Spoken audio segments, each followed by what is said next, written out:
Muy buenos días. Muy agradecido de estar aquí en esta sede por segunda vez.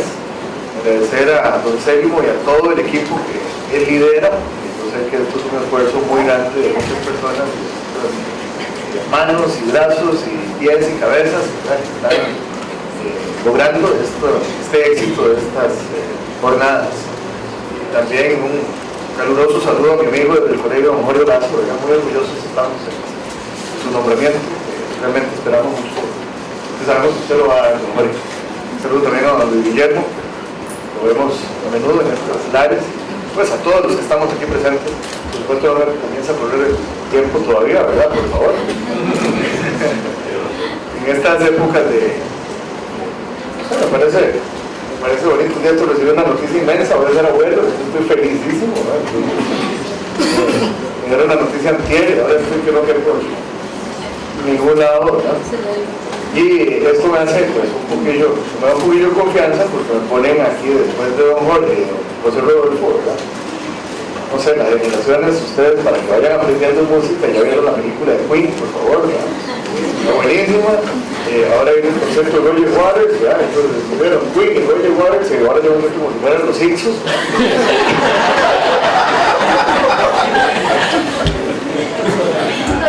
Pero bueno, vamos a tratar de hacer lo mejor posible. Yo vine el año pasado y este tema lo comenzamos a hablar, sobre lo que se esperaba que pasara. No había suficientes casos, no había suficientes antecedentes, y hoy quiero dar el énfasis, digamos, de la continuación de lo que hablábamos la vez pasada, ya con asuntos que se han presentado y con un aspecto novedoso, que es que hace 6 meses entró a regir un reglamento de la ley. Y entonces vamos a hacer algunas preguntas y algunas inquietudes sobre esa normativa nueva, partiendo de lo que ayer doña Ruth explicaba con tanta claridad, y que hoy oigo a don Jorge y oigo a José Rodolfo, ¿verdad?, diciendo exactamente lo mismo. Esto de estar aquí compartiendo con estudiantes es importantísimo, porque a veces se piensa que el estudiar derecho es aprenderse las cosas, memorizarlas, ¿verdad? Y un verdadero jurista se cuestiona las cosas, ¿verdad?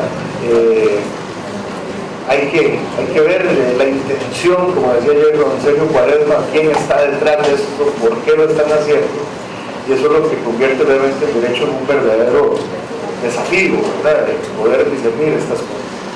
Y ayer que doña Ruth decía, mira, a veces las leyes están muy bien hechas y lo que fallamos es en lo que no sabemos aplicarlas, ¿verdad? Entonces esto lo llama doña Aida Facio como fenómeno jurídico y sus 3 componentes: el componente formal, la ley en sentido estricto; el componente estructural, que es cómo lo aplicamos; y el componente político-cultural, que es cómo lo entiende la gente, ¿verdad? Cómo se ve esto para el común.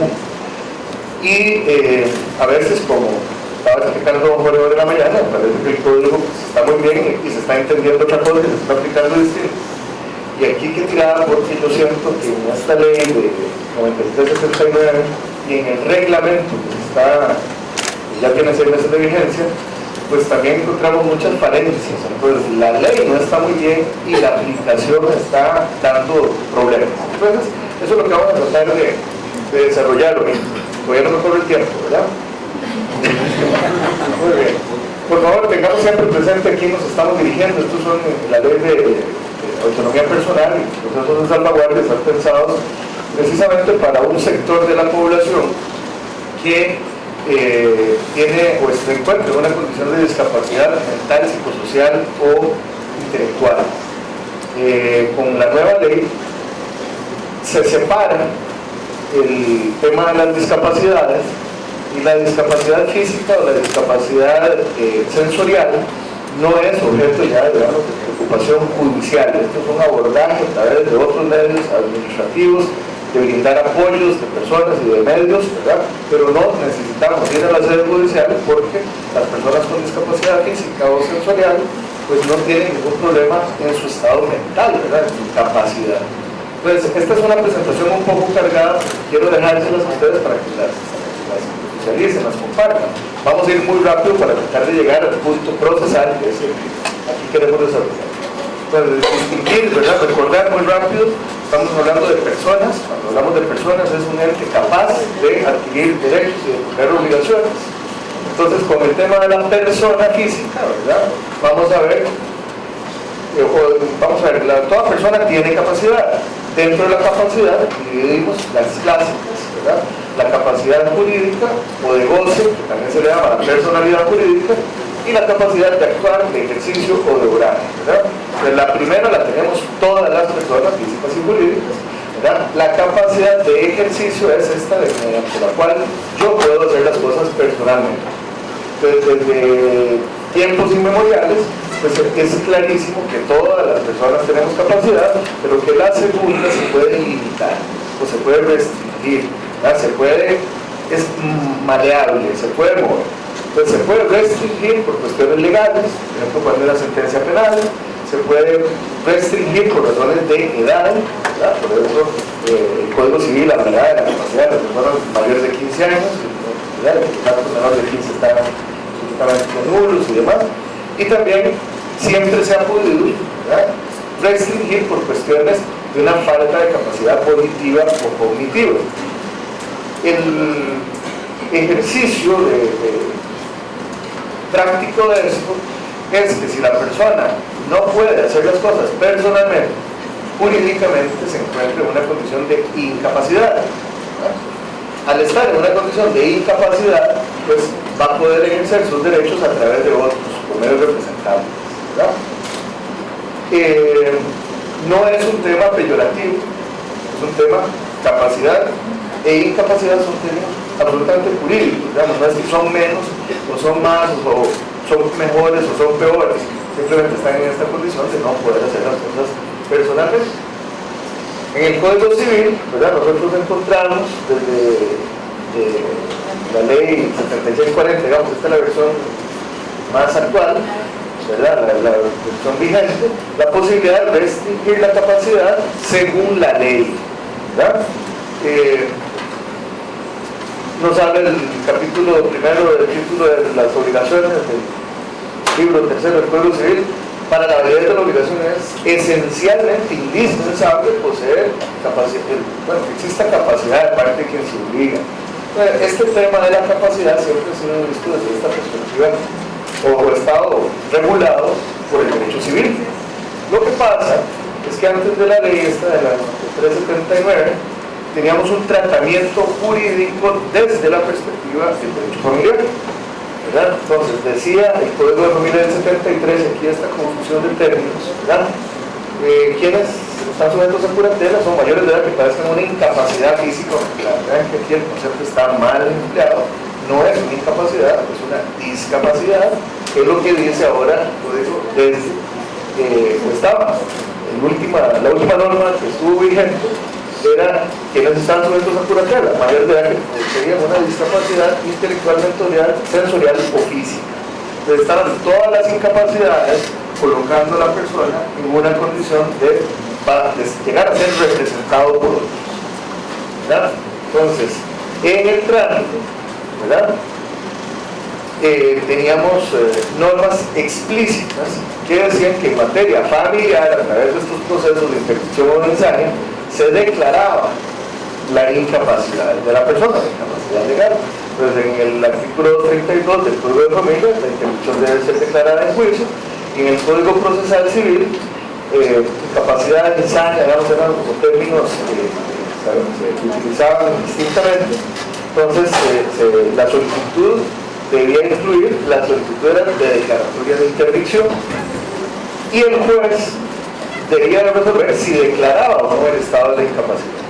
Entonces teníamos un sistema muy drástico donde las personas o estaban absolutamente capaces y actuaban por sí mismos o estaban en una condición de incapacidad legal, ¿verdad? La línea divisoria demasiado tenue y las consecuencias demasiado drásticas, ¿verdad? El tema de la discapacidad ha sido abordado con una evolución de hace siglos, ¿verdad? En un principio, el problema de la persona con discapacidad discapacidad hacía ver que como esta persona tenía el problema, la persona era el problema. Entonces, ¿cómo eliminamos el problema? Eliminando a la persona. Eso fue en tiempos inmemoriales, ¿verdad? Desde hace siglos, en Grecia y demás, y ha tenido una evolución rápida, a lo largo del tiempo, para nada rápida, ¿verdad? Donde la idea era, bueno, ustedes que tienen una discapacidad están fuera del mundo jurídico, se hablaba de muerte civil y cuestiones de eso. Luego era, bueno, ustedes tienen un problemilla, vamos a tratar de verlos, pero aparte, ¿verdad? Luego era, bueno, vamos a tenerlos aquí adentro, pero también en una condición un poco de diferencia. Por ejemplo, cuando llegamos a las escuelas únicamente para personas con discapacidad, pues ustedes están recibiendo educación, pero solo por aparte. Y el modelo actual es, mire, las personas con discapacidad forman parte de la sociedad y entonces tenemos que coexistir todos en este mundo. Este es el modelo de la inclusión que es el que estamos. ¿Cuál es el nuevo paradigma? A partir de la Convención de Derechos de las Personas con Discapacidad. Era una convención que entró a regir el 3 de mayo del 2008, un mes después de que Ecuador ratificara, fuera el 20º estado que depositó el instrumento de ratificación. La idea es, esto quedó mal, la idea es que las personas que tengan deficiencias físicas, mentales, intelectuales, sensoriales, puedan interactuar en condición personal en todos los ámbitos de su vida, tomar decisiones y hacerse responsables de sus decisiones. Entonces pasamos de un modelo donde todas las personas que tenían alguna discapacidad iban a ser representados por otro, a un modelo donde ahora parece que por arte de magia, ¿verdad?, todos tenemos capacidad y todos tenemos que hacernos responsables de las decisiones. El modelo es realmente bueno para todas las personas con las discapacidades físicas, sensoriales, y para todas las personas que tienen discapacidad mental, intelectual o psicosocial, que pueden de alguna forma, con apoyos, con otras personas y demás, llegar a tomar esas decisiones.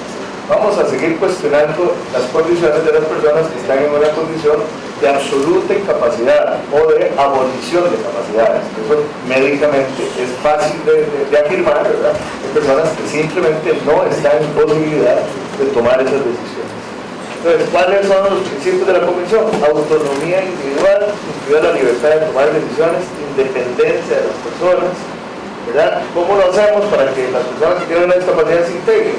Pues los estados tienen que tomar medidas para proporcionar acceso a las personas a los apoyos que puedan tener. Hay un documento, ¿verdad? Es un instrumento de soft law, pero importante, que es la primera observación general del Comité de los Derechos de las Personas con Discapacidad, donde están clarísimos que la capacidad jurídica y la capacidad mental son distintos, ¿verdad? Y la capacidad de ejercicio de la capacidad jurídica. Pero suelta esta observación general, ya les digo, no es ley, es soft law, pero orientador, algunas cuestiones que son dramáticas, ¿verdad? El Estado, en apoyo a la capacidad jurídica se debe respetar los derechos, la voluntad, las preferencias de las personas y nunca debe consistir en decidir por ellas. En todo momento, incluso en situación de crisis, debe respetarse la autonomía individual y la capacidad de las personas con discapacidad de adoptar decisiones. Entonces, vean que son frases, digamos, absolutamente claras de una nueva visión que dejemos ahí vamos al lado, ¿verdad?, estas personas que están en una condición de abolición de la propiedad. En este escenario es que la ley de la promoción entra para regular las normas programáticas de la convención, con algunas cuestiones curiosas, ¿verdad? Por ejemplo, se derogan todos los artículos, se reforman todos los artículos del proceso civil y se dice en uno que se deroga. Entonces van a ver ustedes como en la numeración no quedan seguidos, ¿verdad? Entonces dicen, mejor hubieran derogado, hubieran hecho una numeración seguida, ¿verdad? Algo razonable. Dos definiciones importantes: el derecho a la autonomía personal, que es el derecho que tiene la persona a construir su propio proyecto de vida, controlando, afrontando, tomando y ejecutando las propias decisiones, y una definición que es la vida independiente, ¿verdad? Que es que las personas con discapacidad, al tomar el proyecto, al control de su proyecto, asuman las responsabilidades que sus decisiones conlleven, sin importar el grado de discapacidad. Entonces es, digo, muy fuerte. El abordaje que propone esta ley en síntesis es para personas con discapacidad física y sensoriales, apoyos a través de personas o de medios o servicios, ¿verdad? Esto está a cargo del ente administrativo, el CONARTIS, y una unidad de servicio de apoyos. Y para las personas con deficiencias mentales, intelectuales o sociales, el proceso de salvaguardia. Y en este proceso se va a designar a una persona que va a ejercer una función de garante. ¿Qué consiste esta función? En acompañar a la persona, en asesorar, en brindarle la opinión, pero siempre respetando la decisión, que la decisión final sea a cargo de la persona con discapacidad. En el tema del proceso, aquí yo no creo que esto sea la finalidad de una clase para ver qué punto por punto, pero básicamente tiene cuestiones interesantes, ¿verdad? Gestiones verbales o escritas. No se necesita que esté participando un abogado, puede ser la persona directamente. Y vamos a ver cómo la idea es que siempre lo primero que tengamos que preguntarle es a la persona con discapacidad si quiere someterse a este plan. Vamos a ver que esta es una de las principales falencias de lo que está pasando hasta ahora. Las funciones del garante: apoyar la protección, asistir, garantizar y respetar los derechos de las personas, pero no es actuar en lugar de la persona con discapacidad. El procedimiento varió, ¿verdad? Y la finalidad también varió, porque a diferencia del anterior, donde se declaraba el estado de incapacidad, aquí es tomar decisiones, establecer medidas, establecer funciones que va a desarrollar el garante, establecer qué apoyo es el que requiere la persona, pero no se declara el estado de incapacidad. Ya no es un proceso declarativo, es un proceso de protección en una amplia gama, ¿verdad? No es un proceso de protección de violencia doméstica, es para proteger derechos de esta población. Básicamente algunos aspectos interesantes: la competencia material con los juzgados de familia. Esto para llegar a cuestionarnos si qué hacemos con aquellas otras personas, ¿verdad? Si esto sigue siendo materia familiar o no. Y reglas establecidas en el Código sobre Competencia Territorial, dice la ley especial que son las reglas del Código Procesal Civil. Pero aquí hay cuestiones interesantes. La regla general del Código Procesal Civil dice que en actividad judicial no contenciosa el juez competente es el del domicilio del promovente. Y teníamos disposiciones específicas diciendo en la curatela y en la insania, ya no existe ni curatela ni insania, ¿verdad? Entonces, bueno, en el Tribunal de Familia se ha interpretado, digamos, la etiqueta, ¿verdad? La interpretación de buena fe, es decir, mire, la idea, lo que quería protegerse, lo que decían ahora en la interpretación teleológica de la norma, ¿verdad? La finalidad es, ¿qué se quiere? Proteger a la persona con discapacidad. ¿Cuál es? El poder del domicilio de esta persona, no de quien promueva la gestión. Ya la cuestión de la competencia ambulatoria de Alberto nos da la buena noticia que ya está contemplada de forma explícita para el proyecto de ley. El procedimiento son 5 artículos. Vean aquí donde les digo que se ubicaron el 849, ¿verdad? 847, 848, 850, 51 y 52. No es un error, así es como quedó, porque 49 lo derogaron. Pero entonces es una cuestión muy sencilla. La solicitud de la salvaguardia, una petición de un dictamen de medicina legal para ver el tema de la afectación mental, intelectual, psicosocial, y un informe de trabajo social y de psicología.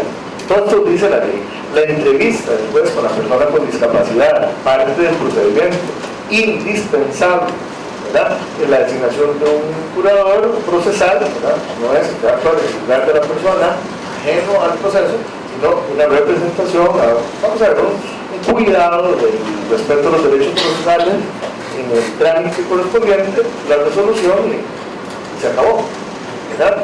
Después, esto fue de la ley de hace 27 meses. La ley exigía que se hiciera un reglamento en 6 meses, por variar que esos plazos nunca se cumplen, y entonces ahora se publica el reglamento en 23 de mayo de este año, hace poco menos de 6 meses. ¿Verdad? Este fue emitido por el presidente, el Ministerio de Trabajo y el Ministerio de Justicia y Paz. El objetivo, ¿verdad? Pongamos la atención, es establecer disposiciones de observancia obligatoria para todas las instituciones del Estado. inquinal, judicial. Este es uno de los grandes temas, ¿verdad?, que vamos a ver ahora con los cuestionarios. Aciertos de este procedimiento y de esta nueva revisión: reconocimiento expreso de la persona con discapacidad como titular de sus derechos, no hay duda. Separación de las discapacidades para el abordaje también es algo positivo, pero aquí el objetivo de este tipo de actividades más bien es, como decía don Jorge ahora, hablemos de lo otro, lo que no está tan bien. Entonces, ahora ya con la experiencia de algunos casos, siendo yo la titular de familia, donde nos llega todo el país, ¿verdad?, de todo el país, ¿qué defectos estamos viendo en la aplicación? En la práctica parece que cambiamos de nombre. Antes se llamaba Isaac, ahora se llama Salvaguardia. Antes se llamaba Curador y ahora se llama Garante. Pero que es lo mismo. Y es la primera falacia, ¿verdad? Esto es totalmente distinto. Y como también decían en las conferencistas precedentes, todo esto es de tremenda importancia en el aspecto ya transversal, porque el Código Procesal Civil va a analizar el tema de la capacidad procesal a partir de lo que dice esta ley, como por ejemplo también lo analizará con el tema de las personas menores de edad, que Roberto ya nos explicaba. Se establece una capacidad de actuar en el proceso, ¿verdad?, a partir de los 12. Entonces, esta interacción siempre es importante. Esto es terrible, no es lo mismo, es otra visión. Cambiamos el chip, ya lo anterior no rige, pero sigue en una mentalidad corriente que es lo mismo, nada más cambiamos de nombre. Es muy común que no se entreviste a la persona con discapacidad.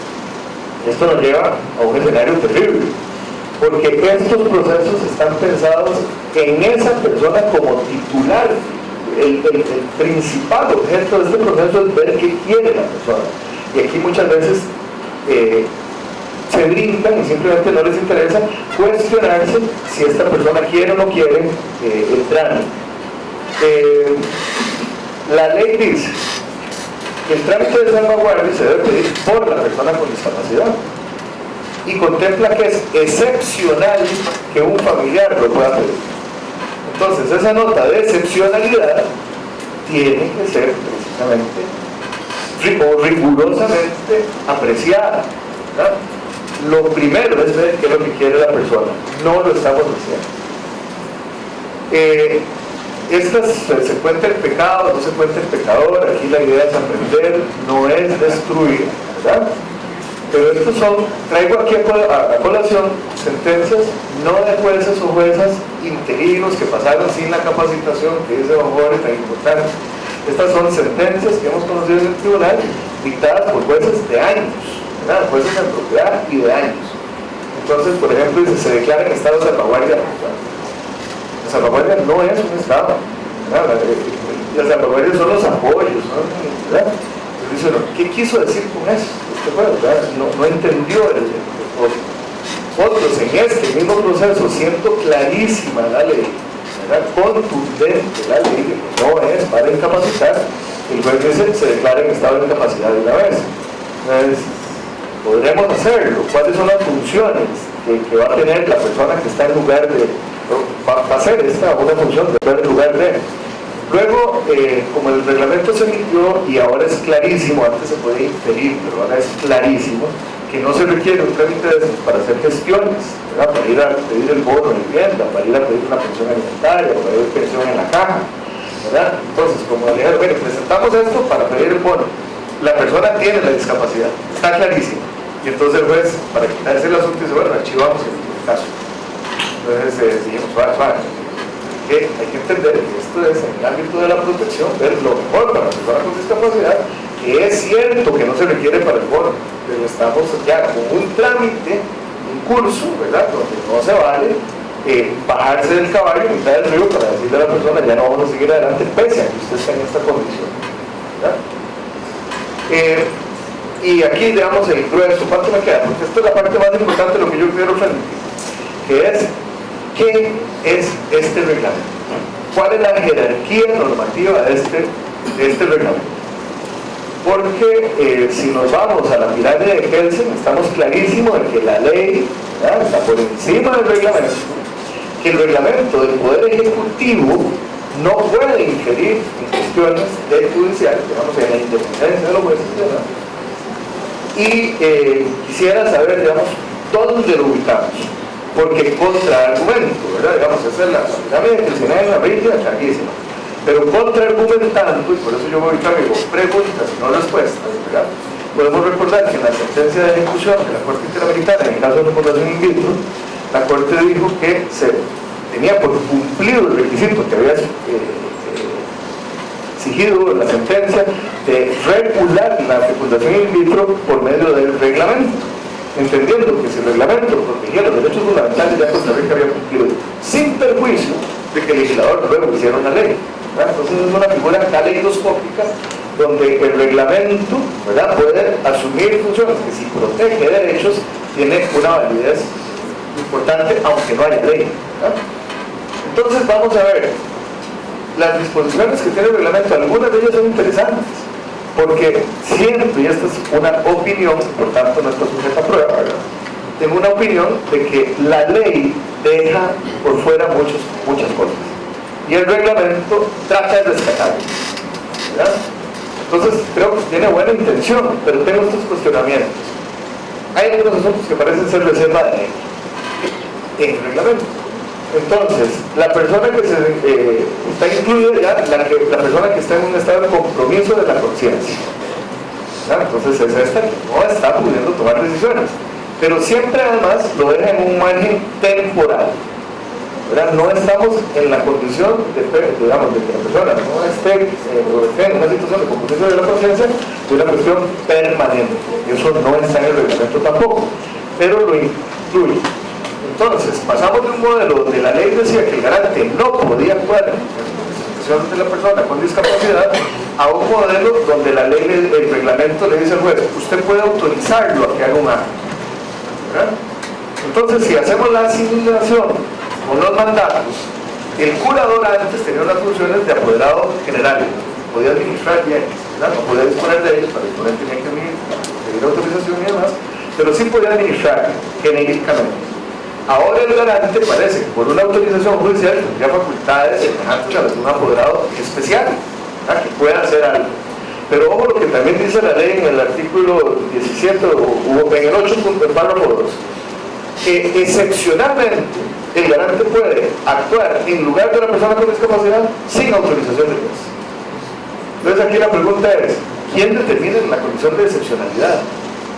¿Y quién asume la responsabilidad de la decisión? Porque, a ver, si yo hago algo de muy buena fe, pero produzco un resultado nefasto, yo tengo que ser responsable. ¿Y quién va a asumir una responsabilidad porque quiere hacerlo? Está bien, porque quiere decir, de bueno, yo quería hacer lo mejor para esta persona, resulta que me salió mal el negocio, no me lo autorizó ningún juez, no tengo que rendir cuentas, peligrosísimo. Luego la ley, otra cuestión que parece reserva de ley, introduce lo que la doctrina y la legislación comparada conoce como el testamento vital, que es tomar decisiones en una época de plena capacidad, ¿verdad?, para cuando ya no tenga capacidad.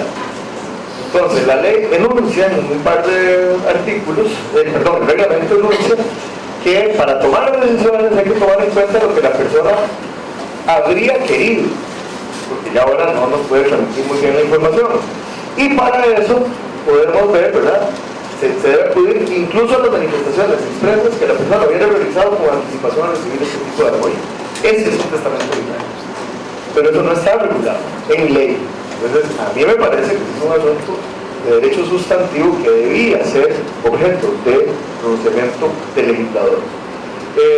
Exoneración de pago de honorarios del curador procesal, que vamos a tener filántropos. Decimos que tenemos que tener parte del trámite un nombramiento un curador. Ya sabemos que cuando una persona no tiene medios, entonces lo que se hace es que el Estado asuma esto, pero no que el otro pide gratis. Contra lo dispuesto a la ley, ¿verdad?, hay un trámite que dice el juez oficiosamente tiene que revisar la salvaguardia, ¿verdad?, periódicamente. Entonces en el reglamento le dice no haga la revisión oficiosa si el proceso está inactivo. Dice uno, mire, si el proceso está inactivo es cuando más oficiosidad debería haber. ¿Qué está pasando con este proceso, verdad? El juez, preocúpese porque esa es la idea, y aquí más bien lo está tolerando. La ley dice, las instituciones del Estado que tengan a los cargos personas con discapacidad pueden ser garantes, instituciones, personas jurídicas. Y aquí lo amplía a cualquier centro, incluyendo los privados, porque no lo está excluyendo. Será reserva de ley, será contra ley lo que dice el reglamento. Y dentro del escenario que a mí me interesa mucho más, ¿verdad?, que es la libertad, vamos a ver, la responsabilidad del juez en la toma de decisiones. Un juez es responsable por lo que decide y por lo que no decide, por lo que hace y por lo que no hace, pero no le pueden imponer las cosas. Esa es la esencia del sistema democrático de la administración de justicia, es que el juez está sometido a la Constitución y a la ley, ¿verdad?, pero no puede recibir presiones ajenas. Pues dice la ley, no le pueden solicitar al juez procedimientos de salvaguardia, presunción de salvaguardia en ciertos escenarios. ¿Sí o no? Esto no afecta al dispositivo. El juez lo conceda o no lo conceda, ese es un problema del juez, pero no me digan no puedo pedir. Dice cómo se va a valorar la situación de la solicitud de salvaguardia que le hace un familiar. Y dice, y si no cumple archivo el expediente, ¿sí o no? Es contrario a lo que estamos protegiendo, ¿verdad? Pero ¿cómo se vamos a archivar? Más bien hay que investigarlo. El dictamen que hablábamos, que era psicosocial, el reglamento dice, mire, tenemos que entender que es solo social. Y peor aún le dicen, y además tiene que preguntarle esto y esto y esto al experto. A ver, esto es una responsabilidad del juez, no es una responsabilidad de un reglamento. Entonces, tengo esas dudas sobre la jerarquía normativa, la invasión a la privacidad, al principio de independencia judicial, tengo dudas de la reserva de ley. Y para concluir en los 10 minutos que me quedan, el desafío, ¿verdad?, que es ¿qué hacemos con las personas que están en completo estado de capacidad? ¿Verdad? La ley los excluye, no existe para la ley. Es que miren, yo no puedo hacer una ley para decir que mañana el sol va a salir por el norte. No puedo, ¿verdad? O sea, hay cosas que son, el sol va a salir siempre por el este. Entonces no puedo hacer a través de una ley decir que no hay personas con discapacidad en una condición de absoluta condición de no tomar decisiones, no puedo. Entonces, ¿qué hacemos? Ya me sacaron la roja, se los dejo. ¿Qué hacemos? Seguiremos pensando que esto es materia familia, cuando todo está regulado en el Código Civil. Podríamos decir, dentro del principio protector, el juez se puede salir, entonces no aplicar el proceso de salvaguardia, no aplicar la decisión esta, es decir, para esta persona el deber del Estado es protegerla, designándole entonces la capacidad sigue, puede decir, designando a esta persona no está en condición de tomar decisiones, y nombrar, si no se quiere curador, por lo menos entonces por funciones. A esta persona la designo para que finish los bienes, me tiene que hacer un inventario, me tiene que hacer un proyecto de administración, me tiene que rendir cuentas. A esta otra persona la designo para que represente legalmente, judicial, extrajudicialmente. A esta otra persona la designo como cuidadora, ¿verdad? Entonces pareciera que en el modelo protector esto deberíamos llegar. El desafío es cómo lo hacemos. Muchísimas gracias, espero no haberles aburrido.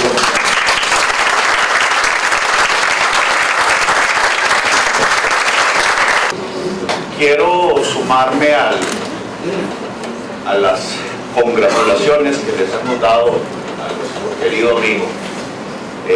Y además se nos acaba de sumar don Gerardo Rubén también. Felicitaciones.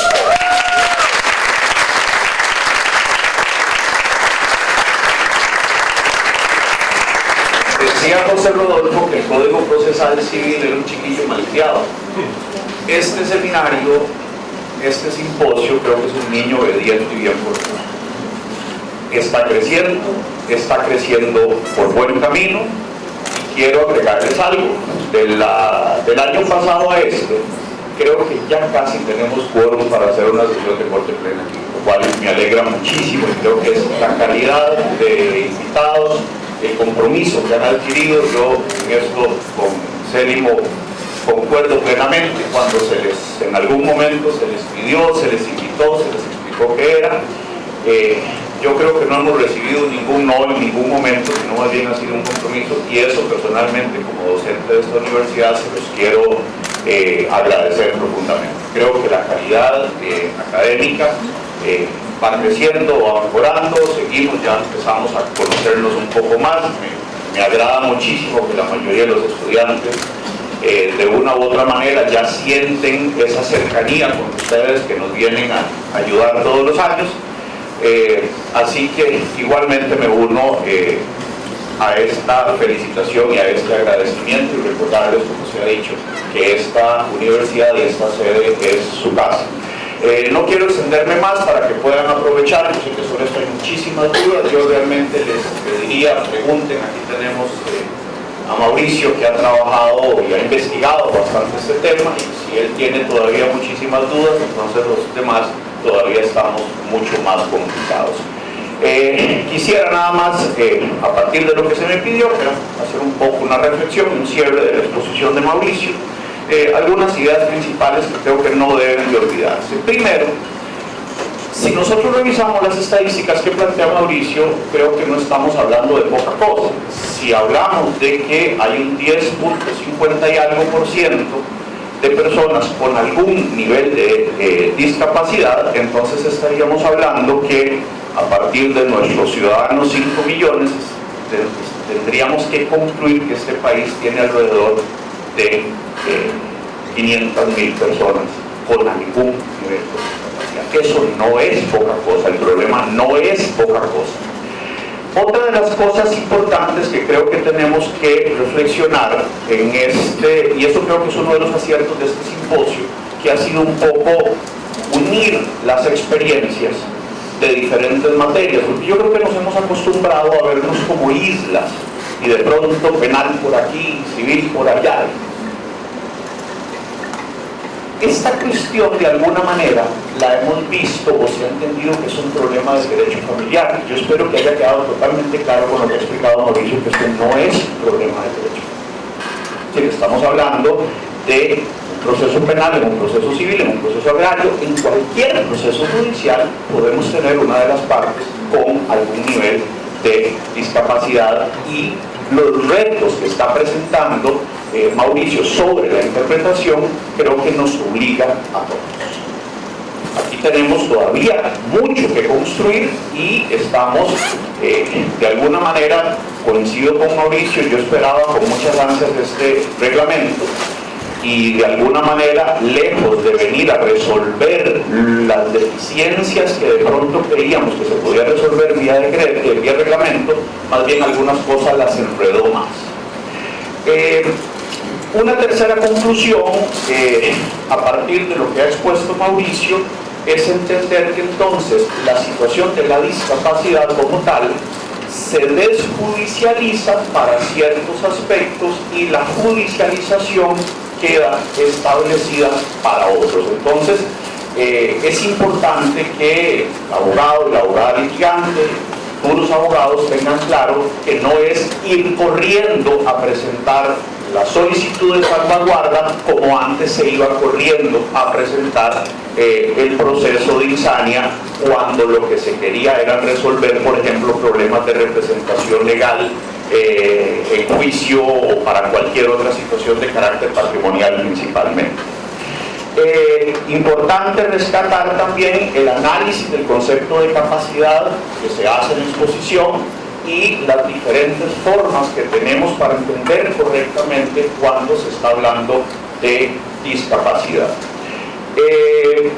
Una de las cosas que a mí me ha estado preocupando también es la cuestión de la legitimación. Parafraseando también lo que había mencionado doña Ruth ayer y mencionaron otros expositores, con el tema de una buena ley pero una mala interpretación.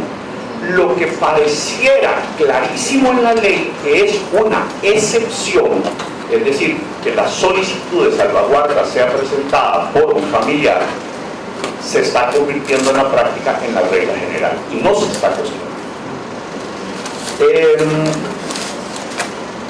También respecto del contenido del reglamento, nos plantea Mauricio que aparenta tener una invasión en temas que son o deberían ser reserva de ley. creo que ahí podrían haber eventualmente problemas de constitucionalidad. Finalmente, 3 conclusiones importantes. Entendamos que hay un cambio de paradigma. No es que, como bien lo establece don Mauricio, no es que el proceso de insania ahora se llama salvaguarda y que el curador ahora se llama garante. Hay un cambio total en la idea del abordaje legal para la situación de la discapacidad. Esto nos obliga a estudiar, y nos obliga a estudiar a todos y a todas, jueces, litigantes, académicos, estudiantes, porque si no vamos a tener, de alguna manera, con la forma reiterada de interpretar inadecuadamente la ley, es no cumplir con el espíritu inicialmente establecido por la Convención de 2006. Y termino con lo siguiente, para cerrar totalmente la idea equivocada. El garante puede ser muchas cosas, pero ¿qué no es un representante legal?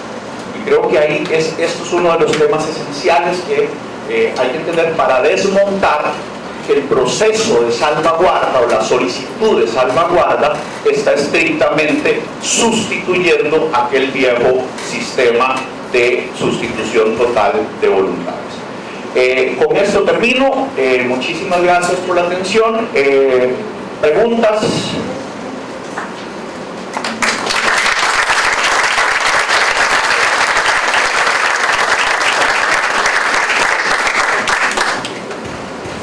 Bien, muchas gracias a los expositores por sus palabras. No sé si alguno tiene preguntas, tanto para el señor Mauricio como para mí. ¿Usted?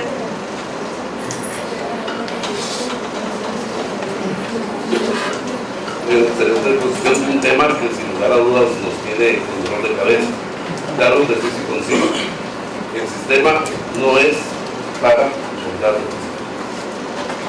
El sistema no pone a un curador. El sistema elimina la insania. Elimina entonces también la tutela, eligiendo a las personas que no tienen capacidad cognitiva, productiva, en procesos agrarios, en procesos laborales, en procesos civiles, en procesos, etc. ¿Qué respuesta le damos al sistema? Aplicaremos el nombramiento del curador ad hoc previsto en el procesal civil, que la misma ley de salvaguarda establece un nombramiento de un curador para la persona que tiene discapacidad mientras se da el proceso. ¿O cuál es la solución más concreta en esos casos?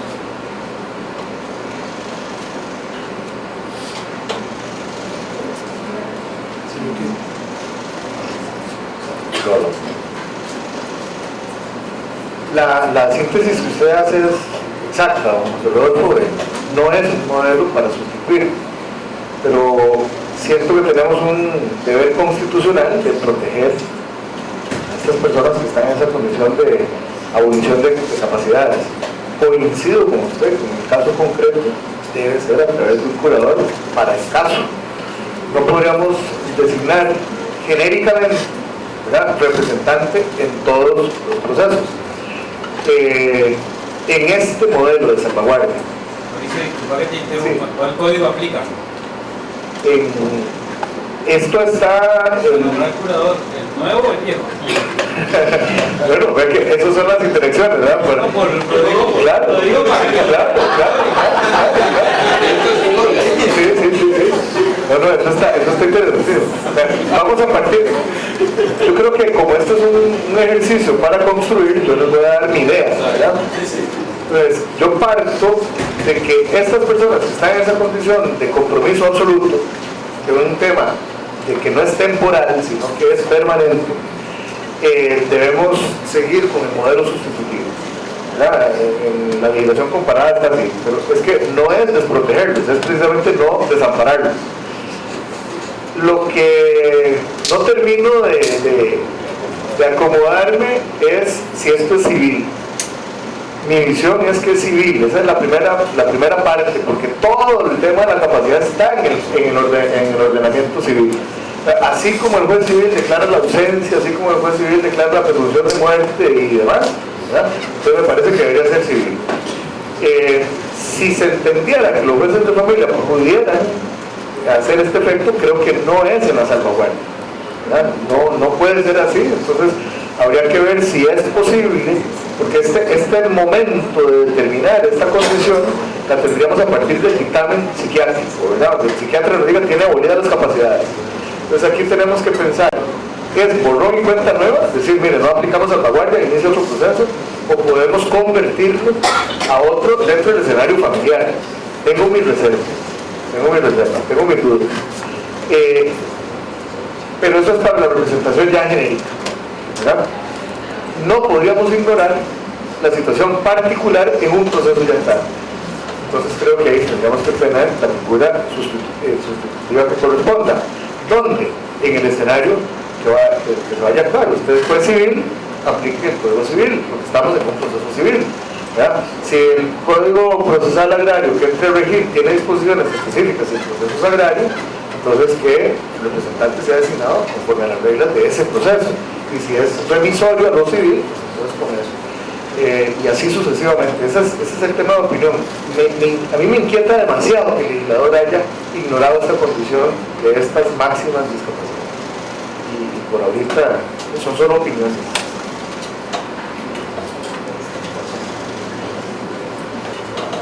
Bien. Muchísimas gracias, porque realmente necesitamos muchísimo conversar de esto. En realidad no es una situación que se me haya presentado, pero ya he vivido en varios casos en materia agraria en los últimos años, que incluso con Eddie lo hemos estado hablando.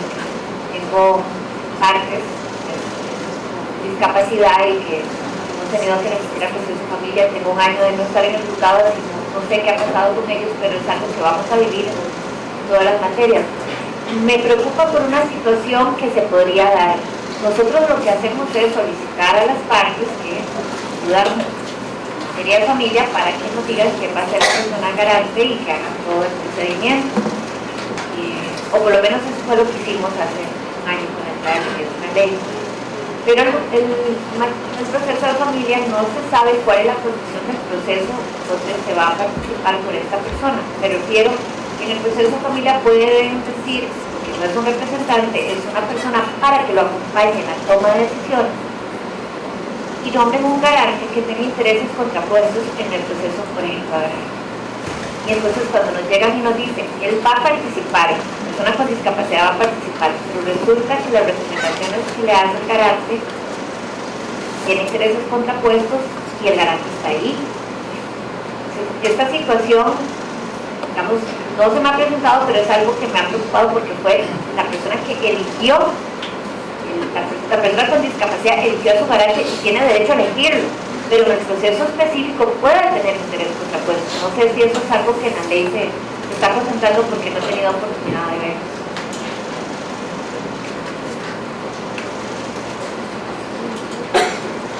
Sí, qué montón de listas, ¿verdad? Que presenta esto.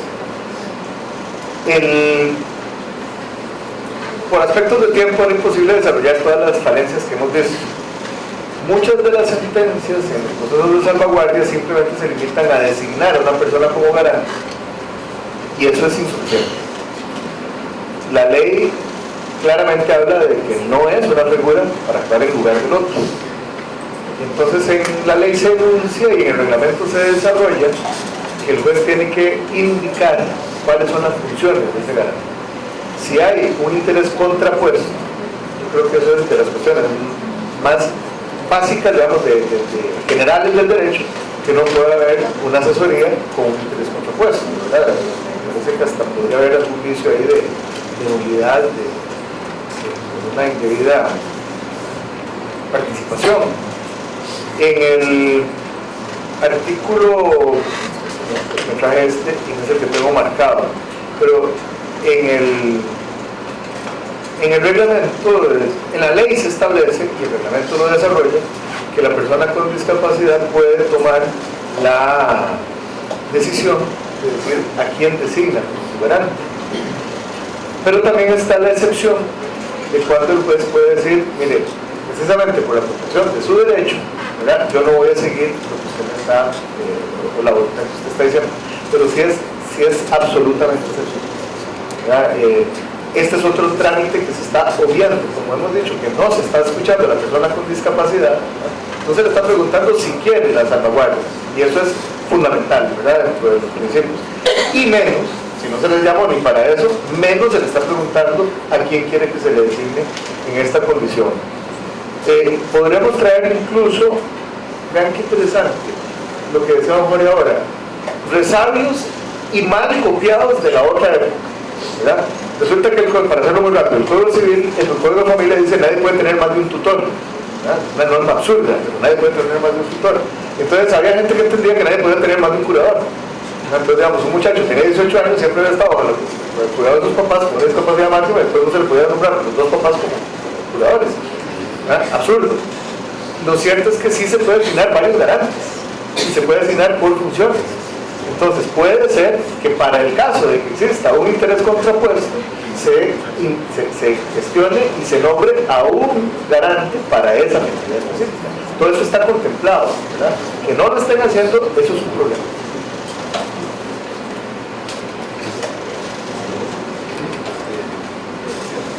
Rapidito y de absoluta buena fe la pregunta. Rapidito y de absoluta buena fe, hay que tener descuidado. ¿Tiene algún impacto en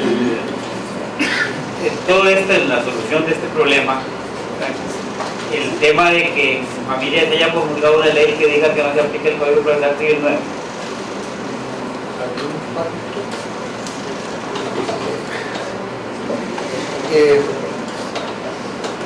Creo que podemos poner en contexto esto, ¿verdad? La idea original era que, como explicaban anteriormente ayer doña Ruth, la idea original era hacer un juego general, y luego comenzaron a separarse materias, y la idea secundaria entonces era que todos los códigos estuvieran listos al mismo tiempo, ¿verdad? Que empezaran a regir más o menos al mismo tiempo. Entonces, cuando se aprueba el Código Procesal Civil, todo el mundo esperaba que el Código Procesal de Familia estuviera simultáneo. Los de civil tienen años de estarse capacitando, ¿verdad? Y en los jueces de familia no hemos recibido ni una hora de capacitación. Entonces se acercaba y se acercaba y se acercaba el plazo, así en términos generales. Entonces decíamos, ¿y ahora qué?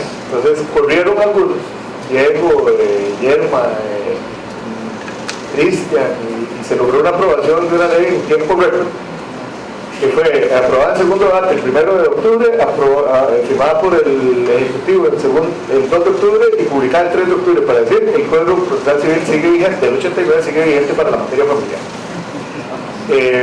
Sigo con el contexto, ¿verdad? O sea, ¿podría serlo mejor? Quizás no, ¿verdad? Definitivamente lo mejor hubiera seguido con el nuevo código, pero el nuevo código sin capacitación hubiera sido muy peligroso. Digamos, como de Rodolfo tal vez nos ilustra mejor con eso, pero el grueso sí no, pensiones alimentarias, de familia, especialidades diversas, no lo teníamos. Entonces, incluso ahora en las capacitaciones, ¿verdad? Me han comentado, y no es porque me coma la gente que no está, pero es que eran 3 y solo 2 están, ¿verdad? Y el otro es el que está diciendo eso. Se está diciendo Gerardo Parajes en algunas capacitaciones que el nuevo Código Procesal sí se usa para temas probatorios, que lo que no se usa es decir, o lo que sigue vigente es que el divorcio sigue siendo un abreviado escrito, ¿verdad? Entonces yo con todo respeto tendría que disentir de esa interpretación. Entonces, ¿impacta? Yo creo que sí impacta, ¿verdad? Por supuesto que sí. Estos productos del vacatio legis y nos traen siempre este tipo de problemas. ¿Qué siento yo? Por eso hice la pregunta, la anterior respuesta contextualizándola en la realidad de hoy, 17 de noviembre. Si yo fuera juez civil y veo un problema de estos donde no se necesita promover salvaguardia para las protecciones de cuestiones específicas, lo haría. Igual, digamos, puedo hasta comparar. La ley de pensiones alimentarias contiene una disposición que dice que una persona con discapacidad no requiere, o vamos a ver, la representación de esta persona está a cargo de quien lo tiene a su cargo. Entonces es como hacer esta integración normativa para siempre llegar al punto de protección que nos obliga la Constitución en la manera más eficaz y más rápida posible. permitir, como dice doña Ruta, la sede familiar para esperar los 3 años, a ver si le van a designar a alguien. No creo que cumpla los fines de celeridad y de todo esto que hemos estado conversando. No sé si por ahí va el futuro, don Jorge.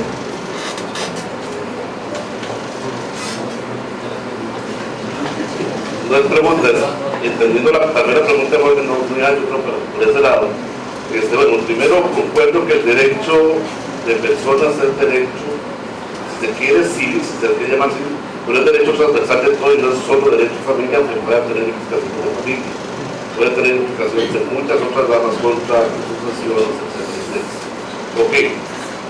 Me parece que el transitorio, el régimen transitorio, el Lázaro II, dicen algunos, también la ley de disolución de sociedades, ¿verdad? Ya la Asamblea Legislativa de los similares, ¿verdad? Entonces hay que estar con mucha fe. Y mata. Ok, entonces me parece a mí que ese transitorio no afecta por una situación particular. El nuevo Código Procesal Civil había dejado vigente la parte empresaria y la parte de etcétera. Entonces, la nueva ley vino a reformar el Código Viejo del 89. Por lo tanto, siempre esa era la parte, todavía está vigente, va a seguir vigente hasta que no venga nuevo Código Procesal de Familia, que no sé si ya localizó esta parte en el nuevo Código Procesal de Familia, porque lo traía diferente. Espero que sí. Entonces, que lo obliga a organizar. Entonces, realmente no le cayó encima a nada, simplemente ya eso lo había reformado la Asamblea Legislativa con esta nueva ley. Y lo otro es que vamos a tener una situación particular en que lo que no esté regulado expresamente en el Código Viejo del 89 se le tiene que aplicar obligatoriamente el Código Nuevo. Entonces hay una transición de datos.